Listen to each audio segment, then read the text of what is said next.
And it seems like you've got to zoom out a little bit because the business owners, they're in the business day to day, and it feels like what you're saying is you've got to kind of zoom out and go, what are the things out there that we're doing right now that could be better, and how can that help our customers, and how can that help lead us to our vision and our bigger goals? Yep. And you've got to take a step back to do that. You can't be running full throttle in the business and do that at the same time.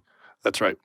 That's right. And if you're like me, if you're somebody who says, like, I love the idea of innovation, or I wish I were an innovator, but I don't know how, or I'm just not that person, there are ways, there are things you can do to be more innovative and just not be naturally wired that way. It's actually not that hard. But it's amazing how we can go for years and years and years operating in a mindset that prevents us from innovating like we're talking about. So I've got 3 things that I do. And this is just stuff from my experience, stuff that I've seen in others and learned from people who've done it before me that I think would be valuable if I were in the shoes of, I love the idea of it, but it's just not how I'm wired. And this applies to any business, no matter the scale, the industry, the size. It is, yeah. And I would say how you apply these things to your business is going to be very specific to you. But these principles or these truths, I would say, apply regardless of business. So, really the first one, and let me just say as a preface on these 3 things, they're not earth-shattering concepts, but how you do them is what actually creates That's the innovation. the secret sauce. Yes, and that's the part where I see most leaders stumble or stall. And so we can talk about that. Okay, so number one, what do we got? Number one, if you said, hey, I need my company to be more innovative, or I need to be more innovative, I would say for me, it all starts with, you have to start with having, call it a vision, call it a BHAG, call it a long-term goal, call it whatever you want. You've got to have a goal for your business that is bigger than where it is right now. Right? There's a lot of ways you can create a goal. It can be really measurable and specific. It can be really broad and kind of emotional and kind of visceral, but it's got to be something that's greater than you are today. And that matters because, well, let me put it this way. Not everybody needs to be an innovator. If all you want for your business is just to sustain, we just want to keep things the way they are for forever, ongoing, then, which I've never met a business owner who's ever said that. But not these listeners, that's for sure. Yeah, right. But if somehow you were, then great. You don't need to innovate. You don't need a vision. You don't need a BHAG. But for those of you that want something greater for your business, you've got to get really clear on what that is. You want it to be something so big that it requires change, right? When you're in the mindset of it actually requires us to change, then it's a given that we need to innovate. It's just a question of how. But I often find that most businesses, the starting point on why we're not innovating is because we don't have a vision that's bigger than we are right now. So we don't have this prompt or this impetus that's pushing us towards doing something different, changing the way we're doing things to get results that we've never gotten. So we've got to create a clear vision, number one. Once we've got that in place and it's been communicated to the team and we go, hey, we're all in on this.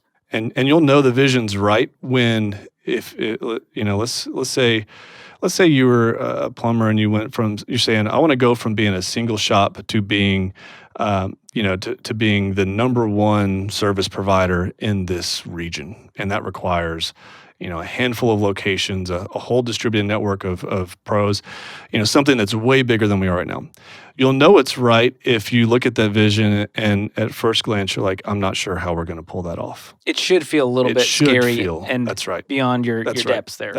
I've learned to embrace that and appreciate it, not be afraid of it or avoid it. If you can define that kind of BHAG, that kind of goal, that kind of vision, then step 2 is being willing and able to actually answer the question, what must be true? Right? What must be true is a phrase that Dave says all the time around here. It's kind of our common vernacular around really just how we think through the how. And it's easy to, when you stare something really big in the face, it's easy to ask the question, what must be true? But it's deceptively hard to actually answer the question, what must be true?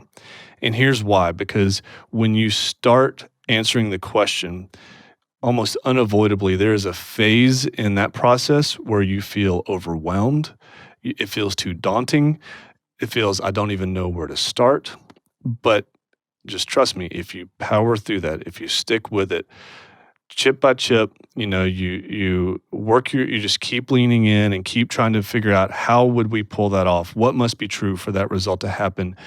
Eventually you get to there, and when you start getting clarity on what must be true, actually start getting to the other side of that question and actually starting to answer it for yourself, that's where a whole new type of focus comes in that you never had before. It's so important. Like it's weird to say like I'm going to sign up for feeling overwhelmed and looking at something that's so daunting that I'm not sure how we're going to pull it off. But if you just lean in and see it through, the clarity you get on the other side makes it more than worth the process it takes. So when you're saying what must be true, for example, you want to be the number one service provider in the region. Yeah.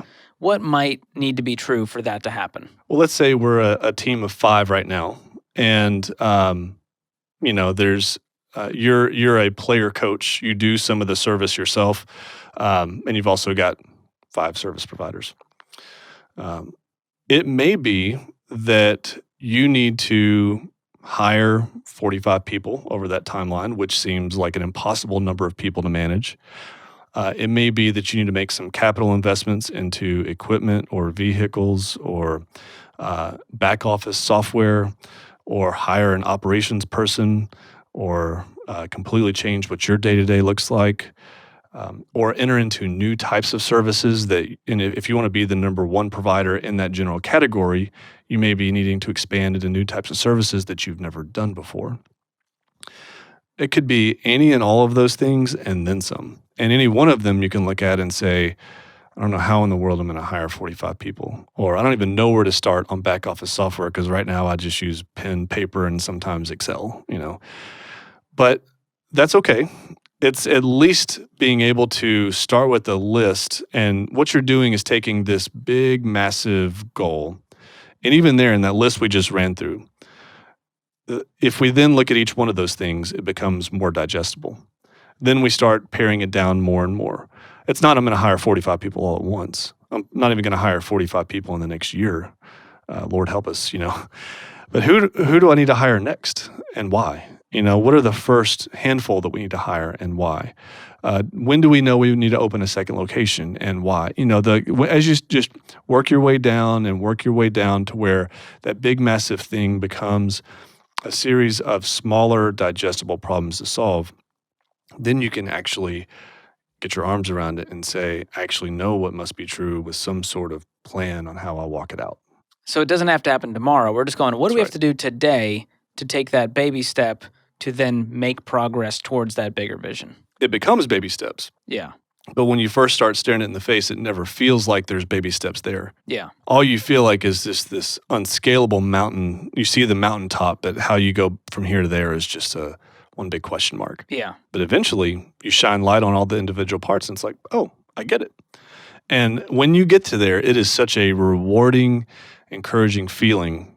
It's just I'm just throwing that out there to say, like, it's there, and when you feel it, you'll feel glad that you went through that process, even though on the front end, it just feels like is daunting and I don't know how I'm going to do this. Yeah. I remember just this week, when I started 8 years ago, we had 330 team members or so, and we just hit 1,000. And earlier this week, we had confetti, and it was this big moment. And I thought in my head, I wonder if Dave at one point said, what must be true for us to have 1,000 team members and have the impact we're having today and have the revenue we're having today? And it wasn't an accident. It was an intentional act that we've gotten here. He didn't accidentally hire 700 more people over 8 years. There's a lot of things that have to happen there. And there's a huge team that made it happen. But in the early days, he didn't have that huge team. And he slowly rolled into this thing. And I'm sure once he got there, he went, what would have to be true for us to have 2,000 and get to this next level? And so it takes a level of drive. And we're really reverse engineering the goal in this step. We've got the vision. Let's reverse engineer it and take the right steps to get there. So what is the last and final piece here?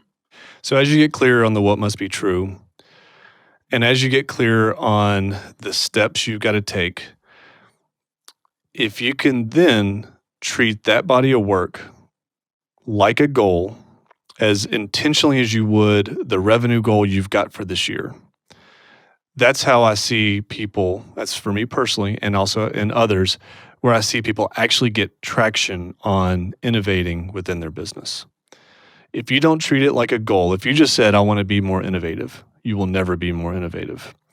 If you said, I want to implement these 3 things this year, and if I can take those steps, then I will be on the way to this big goal that we've got, then you can actually get traction on those things. Dave talks a lot about when you set a goal. If you say, I want to lose weight, lose more weight, you're never going to lose weight. If you said, I want to lose 10 pounds in the next 90 days, okay, now we're on to something, right? So whenever it comes to whatever those business changes are for you, whatever the what must be true is, you've got to be asking questions like, by when? When do I want to have the first step of this, the first change implemented? And think about this as this isn't a in-stone commitment that you're making that you can't change, but when would you want it by? Right. Let's say the first step in this example that we're talking about is implementing a new back office, which is completely innovating our business processes or fulfillment processes.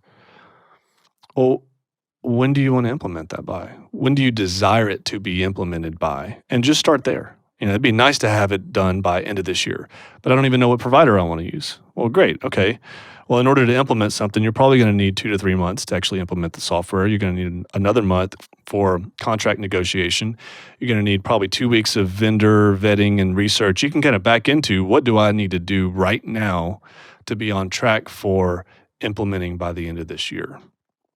And just imagine how much change we've already created by the beginning of next year, how many steps we've taken in that direction that we never would have otherwise gone if we didn't have a vision, if we didn't ask the what must be true, and if we didn't start creating intentional, on-purpose goals around that what must be true that are as intentional as your revenue goals or, whatever your other main goals are for your business.